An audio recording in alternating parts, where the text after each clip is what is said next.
મિત્રો જો તમારી પાસે પણ બીપીએલ રેશન કાર્ડ હોય તો આ માહિતી ખાસ જોઈ લેજો। તો જોઈએ કે બીપીએલ રેશન કાર્ડ ધારકોને કેટલું અનાજ જે મળવાપાત્ર હોય છે એમની વાત કરીએ તો સૌપ્રથમ વ્યક્તિ દીઠ 2 કિલો ઘઉં જે વિનામૂલ્યે આપવામાં આવે છે। ત્યારબાદ વ્યક્તિ દીઠ 3 કિલો ચોખા જે મફત આપવામાં આવે છે।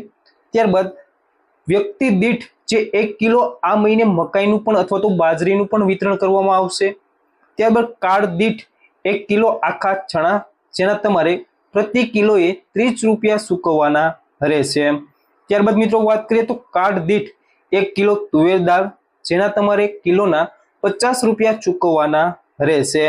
ત્યારબાદ મિત્રો વાત કરીએ તો કાર્ડ દીઠ 1 કિલો ડબલ ફોર્ટિફાઈડ મીઠું તો એમનો તમારે માત્ર 1 રૂપિયો ચૂકવવાનો રહેશે।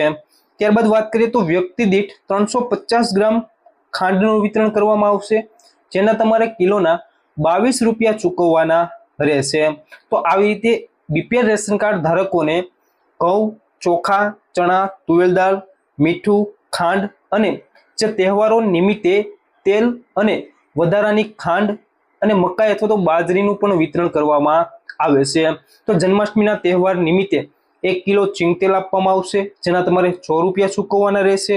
ત્યારબાદ જે 1 કિલો વધારાની ખાંડ જે તહેવાર નિમિત્તે જન્માષ્ટમીના તહેવાર નિમિત્તે વિતરણ કરવામાં આવશે અને મકાઈ અથવા તો બાજરીનું પણ વિતરણ કરવામાં આવશે।